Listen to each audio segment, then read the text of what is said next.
Good morning, everyone. My name is Brennan Derone, Chief Distribution Officer for E4 Insurance Services. And today is May 18th, 9 o'clock. You are joining us for our brew, Building Relationships Every Week. Today we have our our guest speaker, Chase Rudy. Chase is a up-and-coming star within E4 Insurance Services. He has worked with us for a little over a year, maybe even close to 2 years now. And as a millennial, has been an adopter of some technology. With that, he is going to talk about the Insight Virtual Sales system. And with that, Chase, I'm going to hand it over to you. Thanks, Brennan. I take it we don't have any fun facts about May 18th, huh? Oh, thank you. I'm sorry. Sometimes I get a little distracted. Today, I allocated my time perfectly, so I had to make sure you take your time. Well, today is National Cheese Souffle Day, which in Wisconsin, we like our cheese, so might as well like our cheese souffle. There's also National HIV Vaccine Awareness Day. I would like to also think that we could have some corona vaccine awareness and try to find a vaccine for both of those. It is National No Dirty Dishes Day, which after weekend parties that people have, might as well clean up. And National Visit Your Relatives Day. I would imagine not everybody is going to celebrate this one given the quarantine. So with that, I am now going to hand it back over to Chase. Hope that additional 45 seconds puts you right on schedule. Great. Thanks, Brennan. So yeah, Insight is a tool that I embraced about 5 months ago, and I know E4 has been using it for about the same amount of time. So when Brennan and I chatted about what to present on, I figured, what better timing than the digital world we live in and how we share kind of our stories with our clients on what our products can do for them. Disclaimer, I don't work for Insight, but big supporter of. So I'm going to kind of walk through how an individual working with E4 would really get to use this tool. I use it firsthand, but they can actually work with you to just work on the exact concept or illustration specific for your clients. So you would likely receive it via your email with a link. So when you get the link, you basically cannot break what had been built for you. So when you receive it, you get to talk to the client kind of visually about how this tool will work. Give me just a second here to turn some of these off that you can have ready for presenting. And I'd like to jump off with something that's kind of resonated with me for some time, is the quote that when times are good, people focus on opportunity and forget about risk. When times are bad, people forget about opportunity and focus on risk. I think it's unique that, in our position, we have that opportunity to neutralize risk through our products if we can articulate what they do for them. And Insight, like I had mentioned, enhances this conversation and permits us to be able to tell this kind of more visually, whereas in the past, you'd kind of either operate more off, a conversation or a spreadsheet or, the illustration, which can sometimes be difficult. So this really is an accumulation strategy to supplement retirement income. And we can also address shortly after kind of the cost of waiting when clients decide not to take action.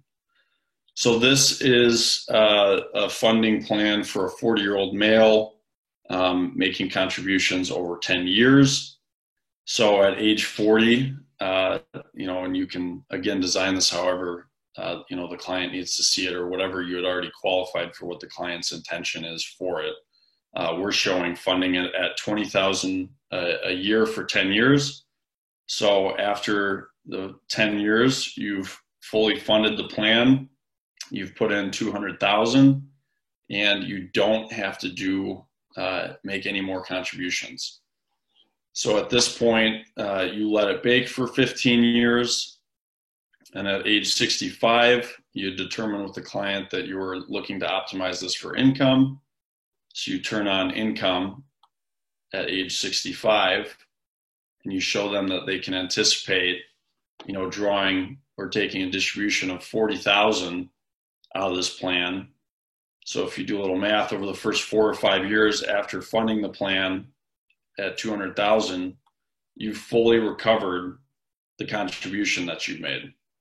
And then over the remaining 15 years in retirement that you're supplementing with this income, you've taken out roughly about 840,000 in income tax-free. So now you've shown the client how you funded this plan fully over 10 years and you've turned it off. And then at age 65, you've turned on income for 20 years. Obviously, this shows that it continues, but we might be just focusing with the client on what they predict for their life expectancy. And you've shown that from age 65 to age 85, the income that they can anticipate. And then to take it a step further, you show the client that as in addition to how this plan is designed, day one, when you fund this plan, you have this coverage benefit, death benefit here. So you can show them, at age 40, when you begin funding this plan, you have 647,000 of coverage. And over the 10 years that you're funding the plan to optimize for income, this grows to 862,000.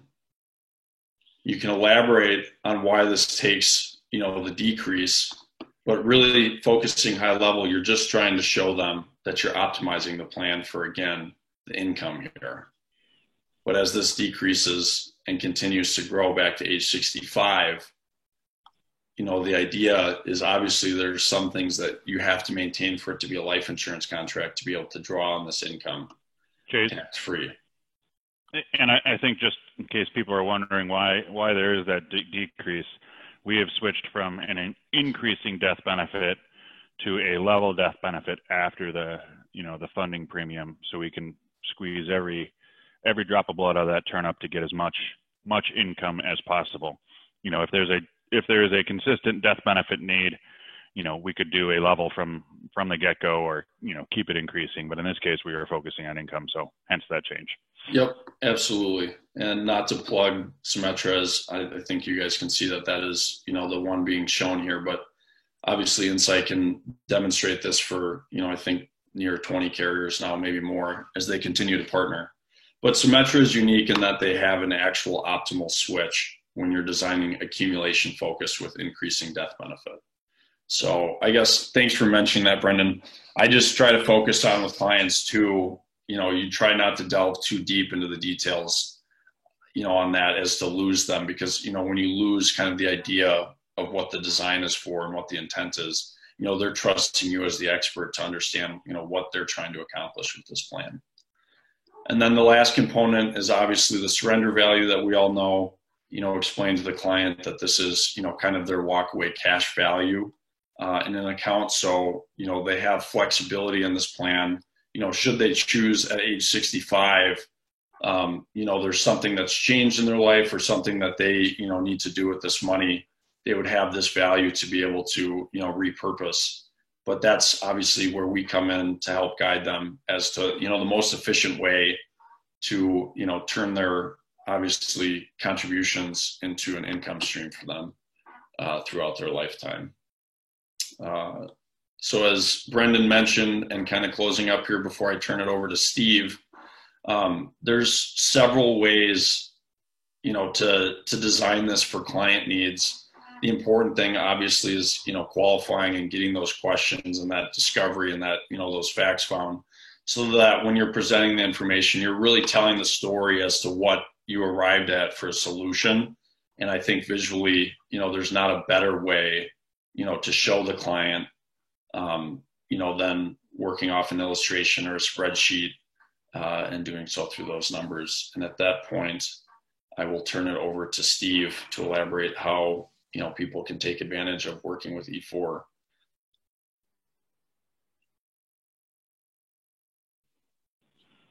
And Steve, our chief design specialist, this is where you unmute yourself.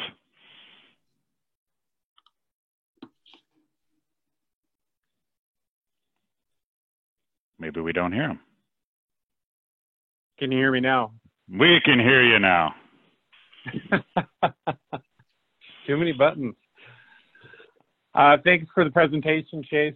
Yeah, just wanted to let our advisors know that we have full capabilities with this. Just being able to take your illustrations to the next level and taking it past your 30-page stack of papers and really turn it into something that you can present to your client that's tangible, that shows them, you know, these are the moving parts and this is what you would use it for. We've got these types of presentations available. We can do it, you know, we can tailor to your needs, whether it's a LERP design, whether it's a no lapse guarantee solve that we're looking at for multiple carriers. We've got a number of different tools within this on-site program. So feel free to reach out to the case design team at E4 and let us know how we can help you. Well, thank you. Chase, I appreciate you showing what it's like. And yes, you commenting that you don't go deep in the weeds is exactly why you are presenting to the clients and not myself, because I tend to get into the details, get that glazed over look, and you know, not always the best. Where here's some nice graphs, a visual presentation, I think can cut it through. Also really liked how you use the term fully fund versus overfund. So obviously a pet peeve of mine. You're aware of that, but just wanted to give you kudos for saying so. No, I appreciate it. And I think that it's important, especially being newer in the business, to really, you know, focus on, you know, the question and the language side of the business, you know, not to come off as like, you know, cheesy sales tactics, but you really have to, you know, play in their lane, because, you know, we can jump to a solution that may not be a problem, you know, that they're aware of that they have. So I think Insight is kind of that built out tool to be able to walk through, you know, those solutions. And I guess, you know, I'll just mention, you know, once more, that this still has the ability to jump into, I think if my screen's still shared, it is, the illustration. So if you share this with the client, you know, again, they can't break it. They can't change, you know, what this is, but you can share with them, you know, the exact tool, you know, that we have, you know, and walk through it as familiar as you are. So we're really not hiding behind anything. We're just changing kind of the script that we've all been familiar with. Well, thank you, Chase. We'll open up to questions now. If anybody has questions, this is your chance. Hearing none, I want to thank you again, Chase. Everyone have a great week and make the best of it. Next Monday is Memorial Day, so we will not have brew, as I don't think our attendance would be great. But we are back at it after that. I think that's the beginning of June, not having a calendar in front of me. But hope everyone has a great couple of weeks, and looking forward to summer.